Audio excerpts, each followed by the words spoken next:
चलते हैं। परब्रह्म परमात्मा भगवान श्री कृष्ण भक्त के वशीभूत होकर उखल में बांध दिए गए हैं। भगवान सच्चिदानंद जिनका नाम सबको मुक्त करता है उखल में बंधे हुए हैं और मैया गृह कार्यों में लग गई। तो भगवान श्री कृष्ण द्वैपायन व्यास देव जी, नारद जी, बड़े बड़े महापुरुष जहां उखल में प्रभु बंधे हुए वहां आए और स्तुति करते हैं। भगवान व्यास देव जी द्वारा रचित है। नमामीश्वरम सच्चिदानंद रूपम लसत्कुंडलम गोकुले भ्राजमानम यशोदाभियोलुखलादावमानम परामृष्टमत्यम ततो द्रुत्य गोप्यो। नमामीश्वरम सच्चिदानंद रूपम लसत्कुंडलम गोकुले विराजमानम। जय हो समस्त ईश्वरों के ईश्वर सर्वेश्वर सच्चिदानंद स्वरूप श्री कृष्ण की जय हो। जिनके कपोलों पर मकराकृत कुंडल हिलडुल रहे हैं, जो गोकुल नामक दिव्य धाम में परम शोभायमान है और जो दधि भांड फोड़ने के कारण मां यशोदा के डर से भयभीत हुए और मां ने वेग पूर्वक दौड़कर पकड़ लिया और रस्सी से बांध दिया। ऐसे दामोदर भगवान को, दाम में उदर, ऐसे दामोदर भगवान को हम विनम्र होकर बार बार प्रणाम कर। यशोदा भी युलूखलाद्धावमानम परामृष्ट मत्यम ततो द्रुत्य गोप्यो। जब भागे तो भगवान को पकड़ लिया यशोदा जी ने और उखल में बांध दिया। रुदंतम मुहुर्नेत्र युग्मम रजंतम कराम्भोज युग्मेन सातंक नेत्रम मुहुश्वास कंप चिरेकांक कंठ स्थित ग्रीव दामोदर भक्तिबद्धम। मां हाथ में छड़ी लिए है, प्रभु बारंबार रो रहे हैं, अपनी आंखों को दोनों हस्त कमलों से मसल रहे हैं, उनके नेत्र भय से विह्वल हैं, रुदन के आवेग से सिसकियां ले रहे हैं, उनके त्रेखायुक्त कंठ में पड़ी हुई मोतियों की माला कंपायमान हो रही। ऐसे परम ईश्वर भगवान दामोदर का, जिनके उदर रस्सियों से नहीं अपितु यशोदा मां के वात्सल्य प्रेम से बंधा है, ऐसे प्रभु को मैं बार बार प्रणाम करता हूं। समस्त ऋषि, बड़े बड़े लोकपाल उस एकांत गृह में जो उखल में बंधे हुए भगवान उनकी स्तुति कर रहे।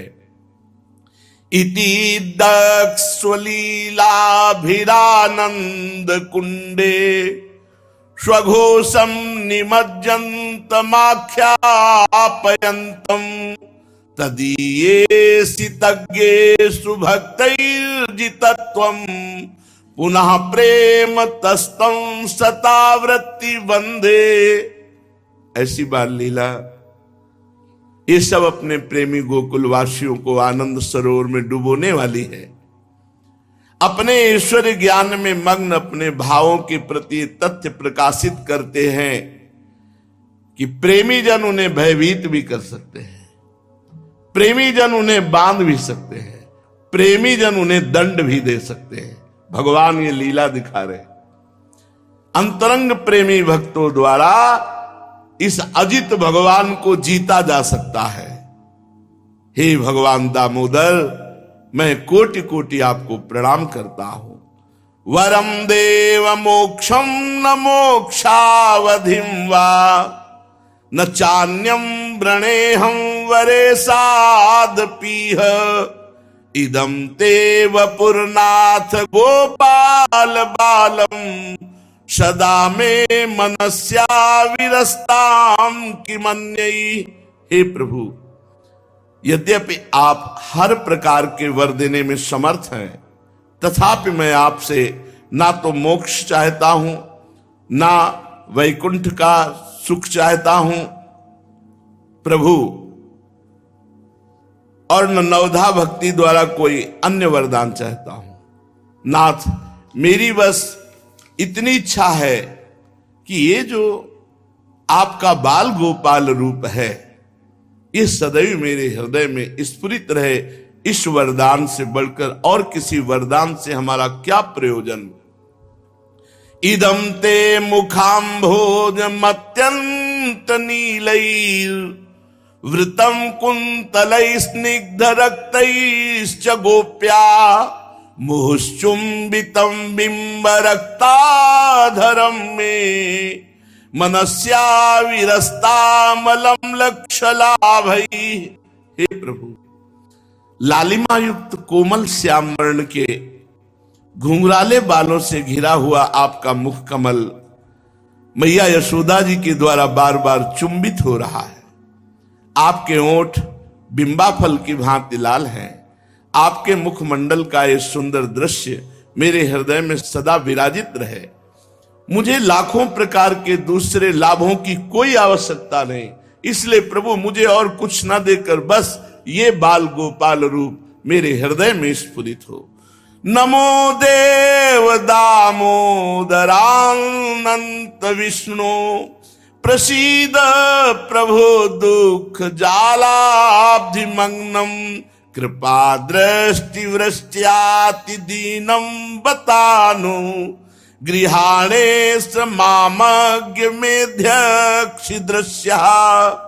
हे भगवान, मैं आपको प्रणाम करता हूं, मैं आपको बारंबार प्रणाम करता हूं। हे दामोदर, हे अनंत, हे नारायण, हे विष्णु, हे नाथ, मुझ पर प्रसन्न हो जाइए। मैं दुख के सागर में डूबने जा रहा था, आपने कृपा दृष्टि की वर्षा करके मुझे बचा लिया। मुझ दीनहीन शरणागत का उद्धार कीजिए और मेरे नेत्रों में समा जाइए। ये रूप आपका मेरे नेत्रों में बस जाए। कुबेरात्मजौ बद्धमूर्त्यैव यद्वत् त्वया मोचितो भक्ति भाजौ कृतौ च तथा प्रेम भक्तिम स्वकाम में प्रयच्छ न मोक्षे गृहो में स्थित दामोदरेह। हे भगवान, हे दामोदर, जिस प्रकार आपने ये दामोदर रूप से नलकूबर मणिग्रीव नामक कुबेर पुत्रों को शाप से मुक्त करके महान बना दिया, उसी प्रकार मुझे भी आप अपनी प्रेम भक्ति प्रदान कर दीजिए। यही मेरी एकमात्र कामना है। मुझे किसी प्रकार से मोक्ष की कोई इच्छा नहीं। नमस्ते स्तु दाम्ने स्फुरद्दीप्ति धाम्ने त्वदीयोदरायाथ विश्वस्य धाम्ने नमो राधिकायै त्वदीय प्रियायै नमो अनंत लीलाय देवाय तुभ्यम। हे भगवान दामोदर, मैं सर्वप्रथम आपके उदर को बांधने वाली उस रस्सी को प्रणाम करता हूं और प्रभु आपकी प्राण प्यारी प्रीतमा श्री राधा किशोरी के चरणों में मेरा सादर प्रणाम है। हे अनंत लीला करने वाले परमेश्वर दामोदर, मेरा बार बार प्रणाम और आपसे यही आकांक्षा है, दामोदर रूप हमारे नेत्रों में विराजमान हो। परीक्षित जी ने पूछा, कथ्यताम भगवन ने तत्तयोः शापस्य कारणम यत्तद् विगर्हितम कर्म येन वा देवर्षि स्तमः। भगवान, देव ऋषि नारद जी तो काम क्रोध लोभ मोह मद विजयी हैं, फिर उनको क्रोध आ गया और नलकूबर मणिग्रीव को शाप दे दिया। ऐसा क्या कि देवर्षि नारद परम शांत, उनको क्रोध आ गया? श्री सुखदेव जी ने कहा, परीक्षित, नलकूबर और मणिग्रीव ये दोनों भगवान धनाध्यक्ष कुबेर जी के लाडले हैं, लड़के हैं, और दूसरे भगवान शंकर के अनुचरों में इनकी गिनती है, इसलिए इनका घमंड बढ़ गया था। यह बड़ी बात है। भगवान शंकर के अनुचर कुबेर के पुत्र, तो इनका घमंड बढ़ गया। इसलिए महापुरुषों का संग जब तक नहीं किया जाएगा तब तक अहंकार बढ़ जाता है। महापुरुषों के संग से ही अहंकार का दमन होता है। एक दिन दोनों ये मंदाकिनी गंगा जो कैलाश के समीप, ये मदिरा पी करके बड़ा निषिद्ध कार्य है। कुबेर के लाडले लड़के मदिरा पी करके और फिर गंगा का अवगाहन। एक इतने नशे में थे कि खूब आंखें घूम रही थी, सुंदरी अप्सराएं, और ये निर्वस्त्र जल में ऐसे। धन का बड़ा घमंड होता है, उस घमंड में बड़े बड़े अपराध बन जाते हैं। अप्सराओं के साथ निर्वस्त्र गंगा जी में ऐसे संयोगवशात भगवान के परम प्रेमी सर्वसमर्थ देवर्षि नारद जी वहां से निकल पड़े। महादेव जी के दर्शन करके वापस जा देखा गंगा जी में और इतने सब निर्वस्त्र और ऐसे विलास। आग लग गई परम पवित्र गंगा जी में, इनको कैसे। अप्सराएं तो भयभीत होकर, लज्जा से युक्त होकर तत्काल वस्त्र धारण किया और जाकर देवर्षि नारद जी को प्रणाम किया। लेकिन ये दोनों ऐसे ही खड़े रहे, बहुत नशा किए हुए, उन्मत्त एकदम। नारद जी ने देखा कि देवताओं के पुत्र होकर, श्रीमत से अंधे होकर, मदिरा पान करके गंगा में, इनको दंड मिलना चाहिए। दंड क्या? अनुग्रह। अनुग्रह माने कृपा। मुनिन का क्रोधो मुक्ति दातार। संत जिस पर गुस्सा कर दिए हों उसका मंगल ना हुआ हो, ऐसा नहीं। जिस पर संत कृपा कर दे, क्रोधई करके, मुनिन को क्रोधौ मुक्ति दातार। आज तक ऐसा कोई उदाहरण नहीं मिला कि जिस पर मुनियों ने, संतों ने, ऋषियों ने कृपा की हो और उसका मंगल न हुआ हो। कृपा यही क्रोध रूप की। लोमस जी ने गुस्सा किया काकभूषुंड जी पर, बार बार प्रश्न उत्तर, बार बार काट दे रहे थे, तो उत्तर प्रति उत्तर के दिए। उपजय क्रोध ज्ञानिन के हिए, तो साप दे जा, बार बार बीच में बात काट देता, चांडाल पक्षी हो जा। बस तुरंत हो गए, तुरंत कौआ बन गए। प्रणाम किया, राम राम राम। देखा इसकी भक्ति तो सच्ची है, तो कहा लौटा और वरदान की ऐसी झड़ी लगा दी, जहां तुम रहोगे योजन भर माया का प्रवेश नहीं होगा। तुम्हारी निरंतर भगवदाकार वृत्ति रहेगी। भगवान तुम पर विशेष कृपा है, झड़ी लगा दी वरदानों की। मुनिन का क्रोधो मुक्ति दाता। नारद जी ने देखा है डंग धड़ंग मदिरा पान की हुई ऐसे खड़े, इनको दंड मिलना चाहिए, इनका श्रीमद नशा उतरना चाहिए। अहंकार है, कुबेर के पुत्र है, कुबेर के पुत्र, धनाध्यक्ष त्रिभुवन के। नारद जी ने कहा जो लोग अपने प्रिय विषयों का सेवन करते हैं उनकी बुद्धि को सबसे बढ़कर नष्ट करने वाला यह धन संपत्ति का अहंकार है। इसमें हिंसा, रजोगुणी कर्म, कुलीनता आदि का अभिमान, ये सब बुद्धि भ्रंशक हैं। पर सबसे ज्यादा ये धन का अहंकार, क्योंकि इसमें स्त्री सहवास, जुआ और मदिरा और मांस ये जुड़ जाता है। जिसके अधिक रुपया बढ़ेगा, भजन कर रहा हो, संतों का संग कर रहा हो, तो भले बुद्धि शुद्ध रहे। नहीं, ये दोष देवर्षि नारद जी कह रहे हैं। पर स्त्री गमन, जुआ, मदिरा, मांस खाना ये आ जाएगा, रुपया है ना। हन्यन्ते पशवो यत्र निर्दयी रजितात्म भी मन्यमानई रिमम देह मजरात मृत्यु नश्वरम। ये धनाभिमानी लोग बेचारे पशुओं को क्रूरता पूर्वक मारते हैं और पकाकर खाते हैं, अपने शरीर को अजर अमर जानते हैं। ये सब नरक जाएंगे। होश में हो जाओ। रुपए का अहंकार करके मुर्गा, बकरा या जो सब जीव जंतुओं का भक्षण करते हो, राक्षस नहीं हो, मनुष्य हो, दुर्गति हो जाएगी। अभी देख लो, कुछ दिन कर्म है, बोलो, बीज बोलो, जब इसका फल आएगा तब तुम और तुम्हारे पुरखा सब पानी पा जाएंगे अच्छे से। ये जीवों की जो हत्या करके खाते हैं ना, बड़े बलवान बनते हैं, छुरी चलाते हो। जब तुम बनोगे मुर्गा और तुम्हारे गले में छुरी चलेगी तब। अवश्य में भोक्तव्यम कृतम कर्म शुभाशुम देवर्षिना हन्यते पशो यत्र निर्देयी रजितात्म भी मन्यमानैरिमं देह मजरा मृत्यु नश्वरम। अपने शरीर को अजर अमर मानते हैं, दूसरे के शरीरों को मारकर खाते हैं, इनकी दुर्गति होगी। ये धनाभिमानी जन है। देव संगीत मप्यंते कृमिविद भस्म संगीतम भूत ध्रुव तत्कृते स्वार्थम किम वेद निरयो यतः। अरे इस शरीर को जिसे भूदेव नरदेव देव आदि से पुकारते हैं, इसकी अंत में क्या गति होगी?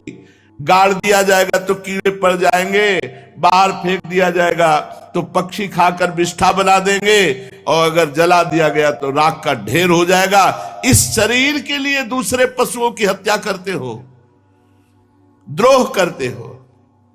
कह रहे हैं कि जो अपने शरीर के लिए किसी भी जीव को कष्ट देकर इसका पोषण करेगा, दुर्गति पक्की। देवर्षि नारद जी कह रहे हैं। और कह रहे हैं वेद निरयो यतः, पक्का निरयो कहते हैं नरक को, पक्का नरक प्राप्त होगा, पक्का नरक। जितना दूसरे जीव को आप कष्ट देंगे आपको कष्ट मिलेगा। बढ़िया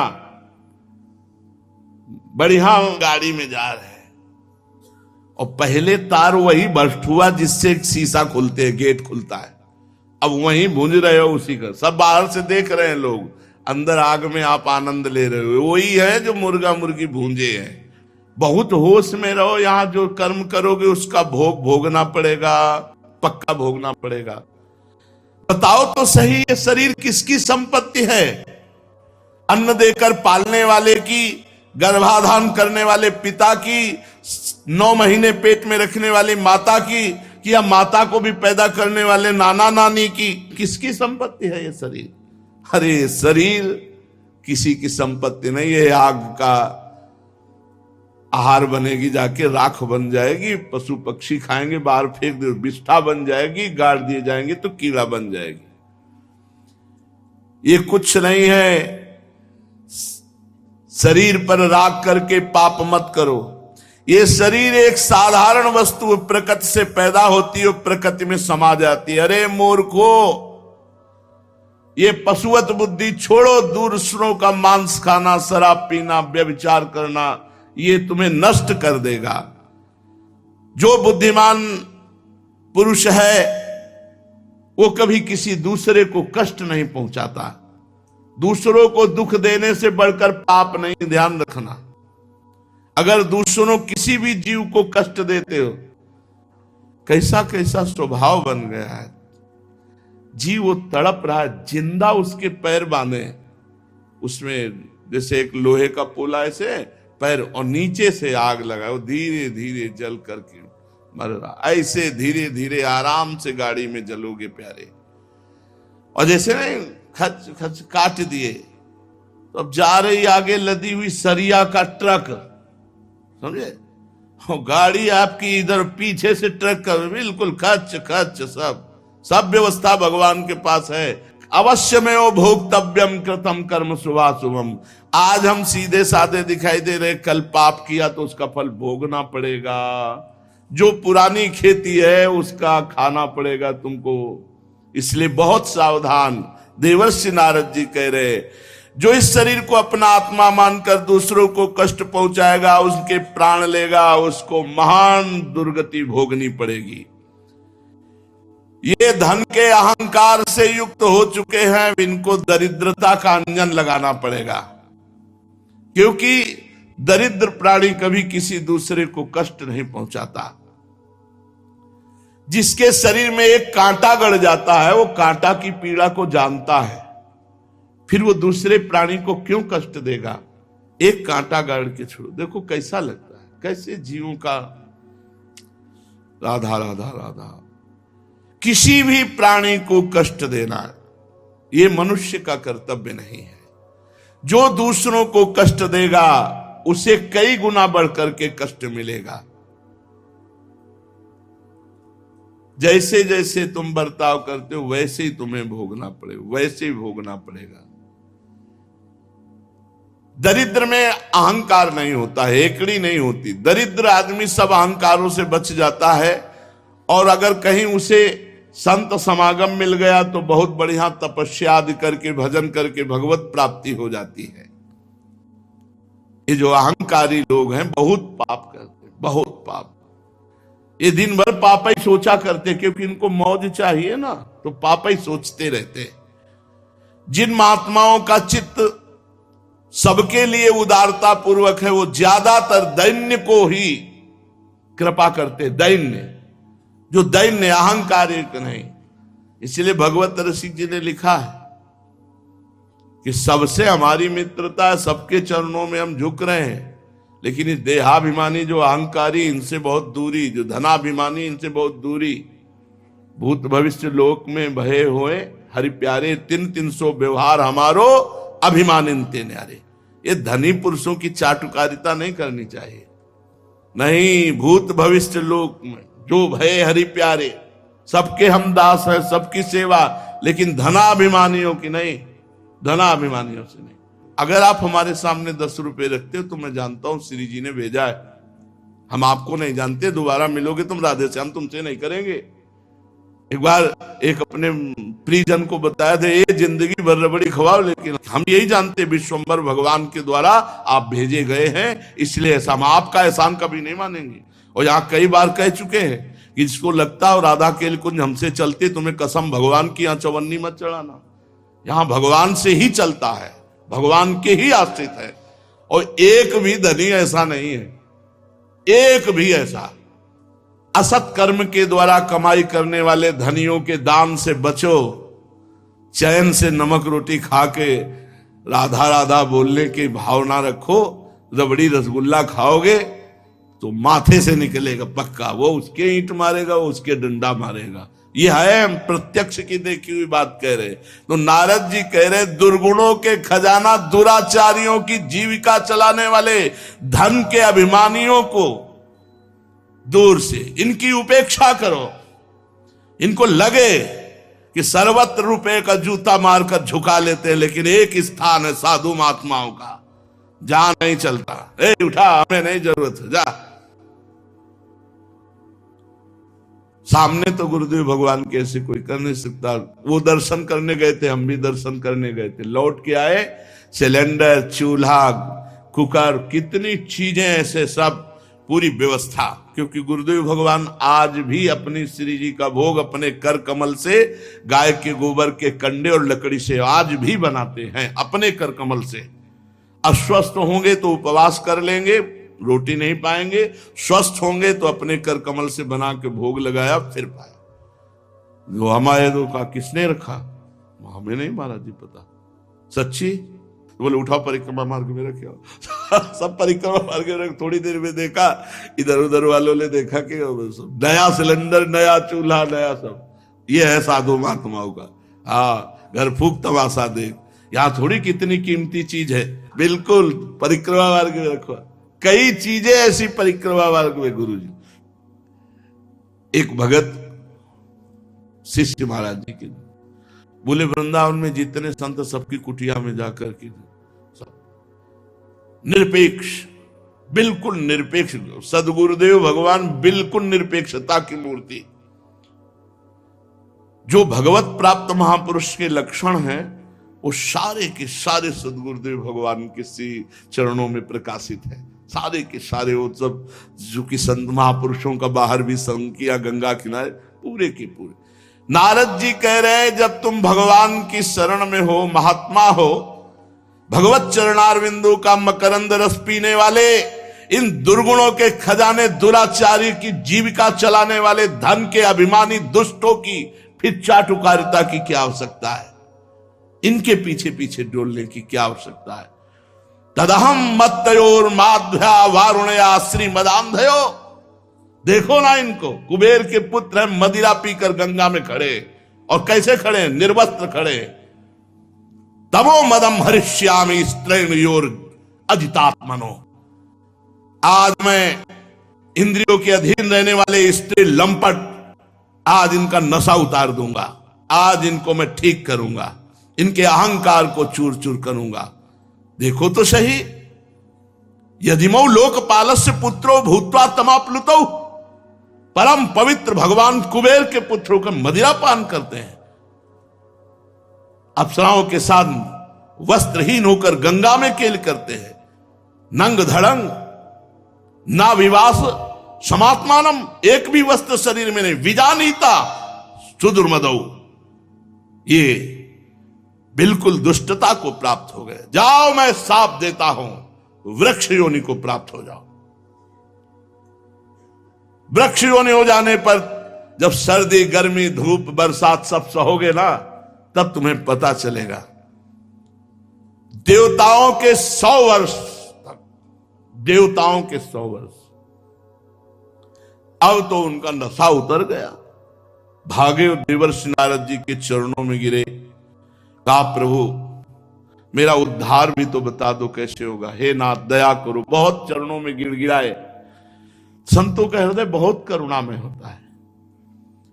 ठीक है, देवताओं के 100 वर्ष व्यतीत हो जाने पर भगवान श्री कृष्ण चंद्रजू का प्रादुर्भाव होगा, और जब भगवान श्री कृष्ण चंद्रजू तुम्हारा स्पर्श करेंगे तब तुम पुनः अपने स्वरूप में आओगे। देवर्षि नारद इस प्रकार कह करके वहां से नारायण नारायण नारायण वीणा में भगवान नाम ध्वनि करते हुए भगवान नर नारायण के आश्रम चले गए। नलकूबर मणिग्रीव तुरंत वृक्ष हो गए, पर कहां हुए? ब्रज में आकर। ये नारद जी की विशेष कृपा, इनका नाम हुआ यमलार्जुन। अब भगवान इनका उद्धार करने का समय आ गया है, तो धीरे धीरे उखल घसीटते हुए यमलार्जुन की तरफ चले। भगवान ने सोचा देवर्षि नारद मेरे अत्यंत प्यारे हैं और ये दोनों मेरे महान भक्त कुबेर के लड़के हैं, इसलिए देवर्षि नारद जी के वचन पूरा करने और उनका उद्धार करने का समय आ गया है। ये विचार करके भगवान उखल को घसीटते हुए यमलार्जुन वृक्ष के समीप गए। यमल और अर्जुन बीच में उखल और भगवान उस पार। भगवान दूसरी ओर निकल गए। उखल टेढ़ा होकर दोनों वृक्षों में अटक गया। दामोदर भगवान के कमर में रस्सी कसी हुई थी, मारा एक झटका, अनंत बलशाली भगवान की एक झटका लगते ही जड़ से उखड़ गए यमलार्जुन वृक्ष। शाखाएं, छोटी छोटी डालियां, पत्ते सब कांप गए और बड़ी जोर से तड़ातड़ शब्द करते हुए दोनों नीचे गिर पड़े।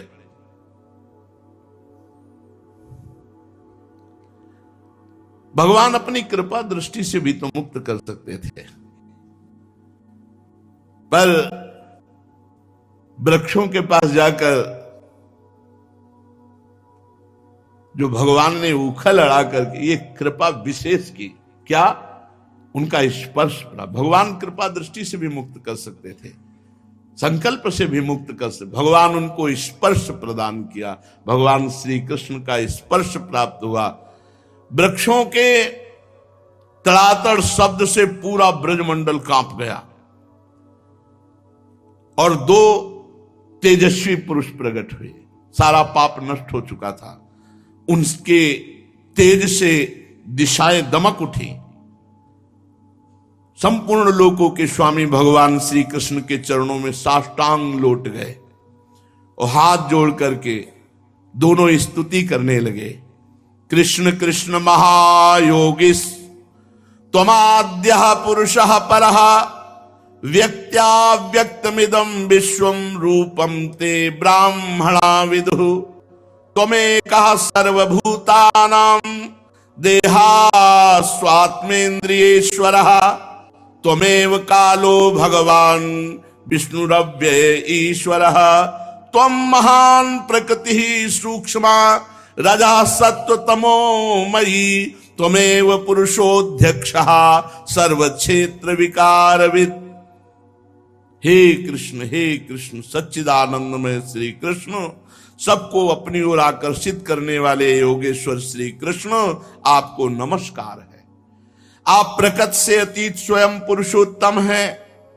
वेदज्ञ ब्राह्मण ये बात जानते हैं कि ये व्यक्त और अव्यक्त संपूर्ण जगत हे श्री कृष्ण आपका ही रूप है।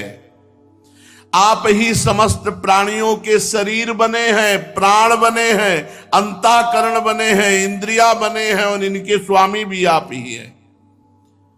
आप ही सर्वशक्तिमान काल, सर्वव्यापक एवं अविनाशी ईश्वर, आप ही महातत्व, वह प्रकृति है जो अत्यंत सूक्ष्म एवं सत्वगुण, रजोगुण, तमोगुण रूपा है। आप ही समस्त प्रकृति के गुणों और विकारों के द्वारा आप पकड़ में नहीं आ सकते। स्थूल और सूक्ष्म शरीर के आवरण से ढका हुआ ऐसा कौन सा पुरुष है जो आपको जान सके, क्योंकि आप तो उन शरीरों के पहले भी एक रस विद्यमान थे। तस्मै तुभ्यं भगवते वासुदेवाय वेधसे आत्मद्युत गुणैश्छन्नो महिम्ने ब्रह्मणे नमः। समस्त प्रपंच के विधाता भगवान वासुदेव को हम नमस्कार करते हैं। प्रभु, आपके द्वारा प्रकाशित होने वाले गुणों से ही आपने अपनी महिमा छिपा रखी है। हे पर ब्रह्म स्वरूप श्री कृष्ण, हम आपको नमस्कार करते हैं। आप प्रकट शरीर से रहित, फिर भी जब आप ऐसे पराक्रम प्रकट करते हैं जो साधारण शरीरधारियों के लिए शक्य नहीं है और जिनसे बढ़कर क्या उनके समान भी कोई नहीं कर सकता, तो पता चल जाता है कि आपका अवतार हो गया है। प्रभु, आप ही समस्त लोगों के अभ्युदय और परम कल्याण के लिए इस समय अपनी संपूर्ण शक्तियों से अवतार धारण किए हुए हैं। आप समस्त अभिलाषाओं को पूर्ण करने वाले परम कल्याण साध्य स्वरूप आपको नमस्कार, परम मंगल साधन स्वरूप आपको नमस्कार, परम शांत सबके हृदय में विहार करने वाले यदुवंश शिरोमणे आपको नमस्कार है। श्री कृष्ण, नमः परम कल्याण, नमः परम मंगल, वासुदेवाय शांताय यदूनाम पतये नमः। प्रभु, हम आपके दासानुदास हैं, आज ये स्वीकार कीजिए। अगर देवर्षि नारद जी ने हम पर कृपा न की होती तो हम जैसे अपराधियों को आपका कभी स्पर्श और दर्शन प्राप्त ही नहीं होता। प्रभु, हमारी वाणी ये बहुत जोर की बात। क्या मांगा? स्तुति करते करते अमलार्जुन ने क्या मांगा? पहली बात, भूमस तवानुचरो किंकरो, आपके दासों का मैं दास बनूं। और दूसरी बात, वाणी गुणानुकथने श्रवणौ कथायाम हस्तौ च कर्मसु मनस तव पादयोर्नः स्मृत्याम शिरस्तव निवास जगत प्रणामे दृष्टि सताम दर्शनेस्तु भवत्तनूनाम। ये सबके जीवन में आ जाए तो महामंगल हो जाए। भगवान के दासों का दासत्व और वाणी सदैव आपके मंगलमय गुणों का वर्णन करती रहे, हमारे कान आपकी रसमयी कथा सुनते रहे, हमारे हाथ आपकी सेवा में रहे और मन आपके चरण कमलों की स्मृति में रम जाए। प्रभु, ये संपूर्ण जगत आपका निवास स्थान है। शिरस्तवो निवास जगत प्रणामे, सारा जगत आपका स्वरूप है, इसलिए हम पूरे जगत के जनों को प्रणाम करते। जैसे गोस्वामी जी कह रहे, सी राम में सब जग जानी, करो प्रणाम जोरी जुग पानी। प्रभु, सताम दर्शनेस्तु भवत्तनु नाम, ये संत आपका साक्षात स्वरूप है। राम जी सबरी जी से सातवीं भक्ति कह रहे, सातों सम मोहिमय जग देखा और मोते अधिक संत कर लेखा। और यहां कह रहे हैं कि ये संपूर्ण जगत आपका स्वरूप है। शिरस्तव निवास जगत प्रणामे, संपूर्ण जगत को आपका स्वरूप मानकर प्रणाम करते, पर आपका साक्षात स्वरूप तो भगवान से कह रहे कि संत जन है, प्रत्यक्ष आपका साक्षात स्वरूप है। इसलिए ऐसी कृपा करो कि हम अपने नेत्रों से संतों के दर्शन करते रहें। वाणी गुणानुकथने श्रवणौ कथायाम हस्तौ च कर्मसु मनस्तो पादयोर्नः स्मृत्याम। और शिरस्तव निवास जगत प्रणामे दृष्टि सताम दर्शनेस्तु भवत्तनु नाम, आपके जो साक्षात शरीर है संत जन, दृष्टि से उनका दर्शन करूं। सौंदर्य माधुर्य निधि गोकुलेश्वर भगवान श्री कृष्ण कि जब इस प्रकार नलकूबर मणिग्रीव ने स्तुति की तो रस्सी में बंधे बंधे उखल में हंसते हुए भगवान बोले, तुम लोग धन के अहंकार से अंधे हो गए थे। मैं पहले जानता था, सही पूछो तो ये कृपा भगवान ने ही की, देवर्षि नारद जी को भेजकर। कह रहे मैं जानता था कि तुम अहंकार से युक्त हो गए हो।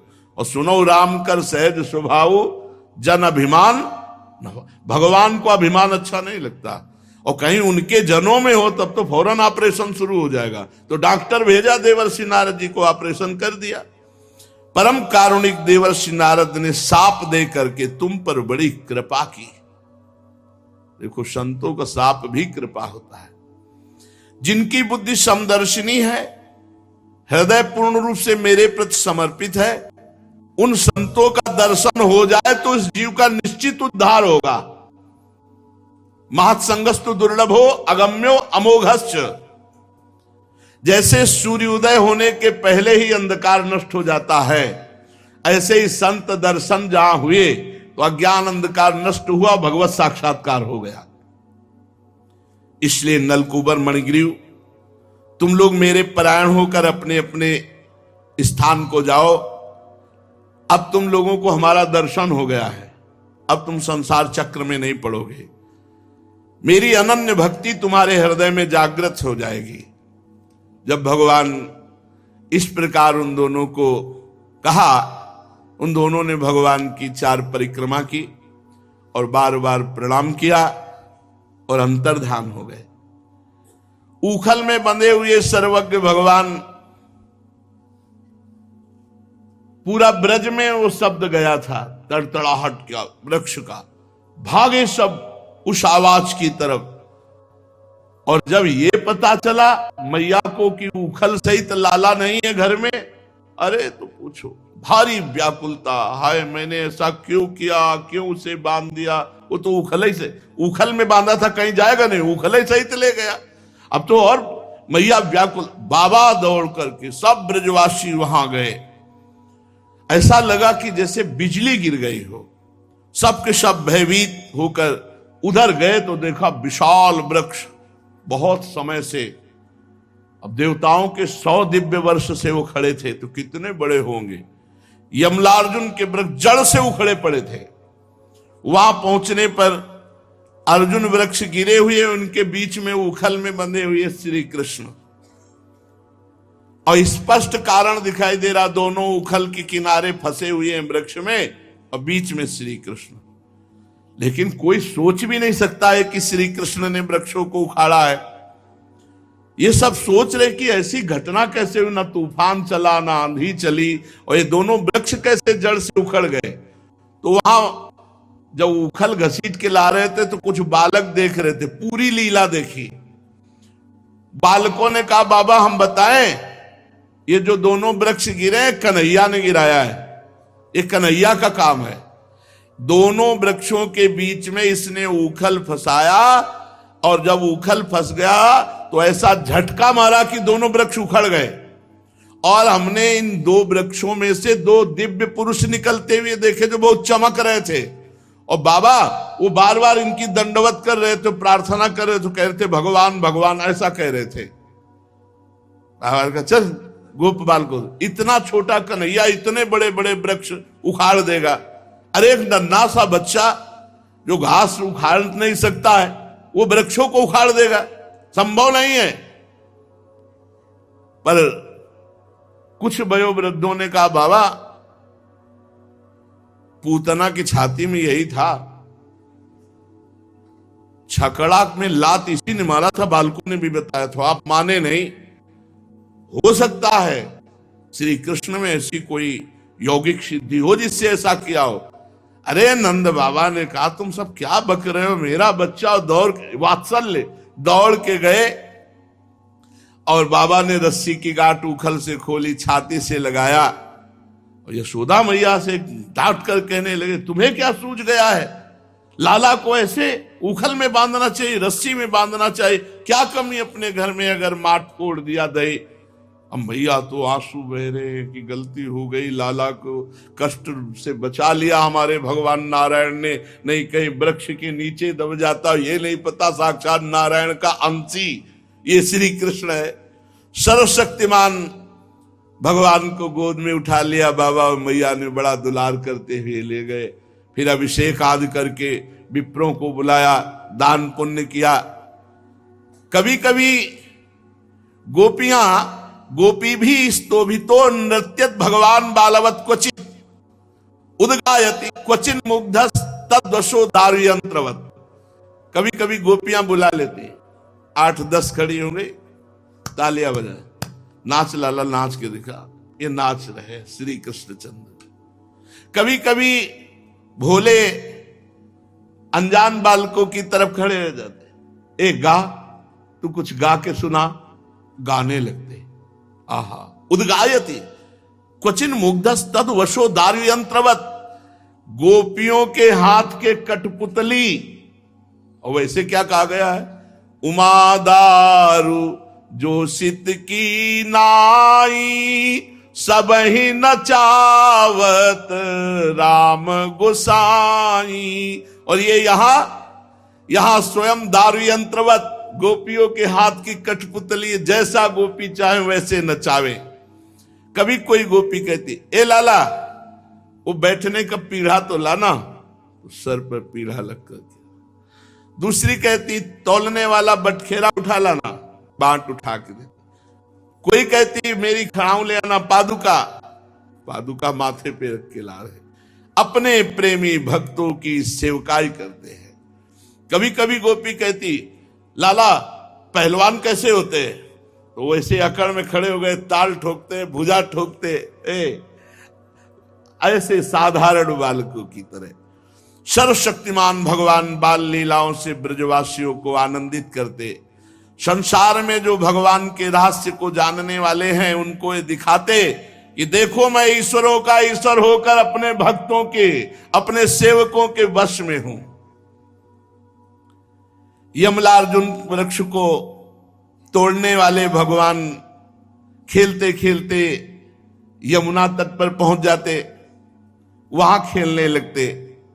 रोहिणी देवी पुकारती, ओ बलराम, ओ श्याम, जल्दी आओ। पर कितना भी पुकारे रोहिणी मैया, ये यमुना किनारे खेलने में ही मस्त रहते सखाओं के साथ। जब नहीं आते तब रोहिणी जी कहती यशोदा जी से कि आप जाओ, आपके कहने से आएंगे, मेरे बुलाने से तो आते नहीं। श्री कृष्ण और बलराम ग्वाल बालकों के साथ बहुत देर से खेल रहे। यशोदा मैया जी वात्सल में भरी हुई पुकार रही है, ओ बेटा राम, ओ बेटा श्याम, प्यारे कन्हैया, कमल नयन, आओ आओ, देखो तुम्हें दूध पिलाएंगे, आओ। तुम खेलते खेलते थक गए होगे, बस देखो देखो तुम कितने भूखे हो गए हो, आ जाओ, जल्दी आ जाओ, मेरे बेटा राम, मेरे बेटा श्याम। क्या सौभाग्य है। समूचे कुल को आनंद देने वाले बलराम, तुम अपने छोटे भाई को जल्दी से ले आओ। देखो आज तुमने बहुत सवेरे कलेऊ किया था, कितनी देर हो गए खेलते हुए, आओ अब तुम्हें भोग पाना चाहिए। बेटा बलराम ब्रजराज भोजन करने के लिए बैठ गए, अभी तुम्हारी बाट देख रहे हैं, आओ आनंदित करो। बालको तुम भी अपने अपने घरों को जाओ और वहां भोग प्रसाद पाओ। बेटा श्याम, तुम्हारा एक एक अंग धूल से लथपथ हो रहा है, पहले तुम्हें स्नान कराएंगे और फिर ब्राह्मणों को दान देंगे। देखो देखो तुम्हारे साथियों को उनकी माताओं ने नहला धुलाकर, मीज पोछ कर कैसे सुंदर सुंदर वस्त्र धारण कराए। तुम भी चलो ना, नहा धोकर, खा पी कर, पहन ओढ़कर फिर खेलना।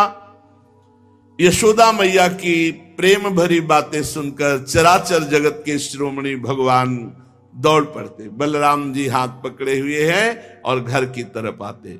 मैया उन्हें गोद में उठा लेती, मंगल में जल से स्नान कराती, फिर सुंदर श्रृंगार करती और फिर बाबा के साथ बैठ करके भोजन लीला होती। रोज नित्य नए नए आनंद नंद नंदन बरसा रहे हैं। नंद बाबा ने जिस दिन से वृक्ष उखड़ा था, पूतना पधारी थी, सकट गिरा था, सकट भंजन लीला। तो सब ब्रजवासी बैठे और कहा कि कोई नया उत्पात न हो जाए, हमें लगता है कि हमको इस पर विचार करना चाहिए कि स्थान परिवर्तन करना चाहिए। उनमें से एक गोप का नाम उपनंद था। उन्होंने बड़ी अवस्था में थे और ज्ञान में भी बड़े पहुंचे हुए थे। तो उनको पता था किस समय कैसा व्यवहार करना चाहिए। साथ ही वो कृष्ण बलराम को प्राणों से भी अधिक प्यार करते थे।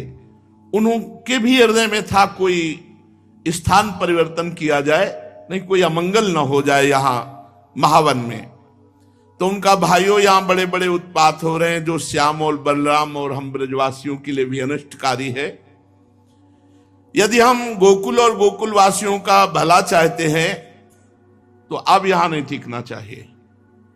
देखो, ये नंदराय का लाडला सबसे पहले तो बच्चों के लिए काल स्वरूपिणी हत्यारी पूतना के चुंगल से छूटा। इसके बाद भगवान की दूसरी कृपा हुई कि छकड़ा गिरते गिरते बचा। तीसरा, तृणावर्त बवंडर रूप दैत्य आकाश में ले गया। भारी विपत्ति, मृत्यु के मुख में ही ये बालक था, फिर भी हमारे भगवान श्री हरि ने रक्षा की कि इसका बाल बाका भी नहीं हुआ।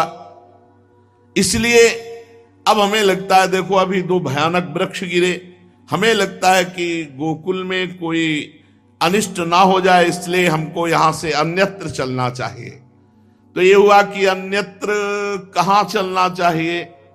तो बोले वनम वृंदावनम नाम पशव्यम नवकाननम गोप गोपी गवाम सेव्यम पुण्यादि तृणवीरुधिम। चलो वृंदावन चला जाए, क्योंकि वृंदावन में बहुत से नए नए कुंज निकुंजे बन हैं और पास में ही गिरिराज पर्वत है।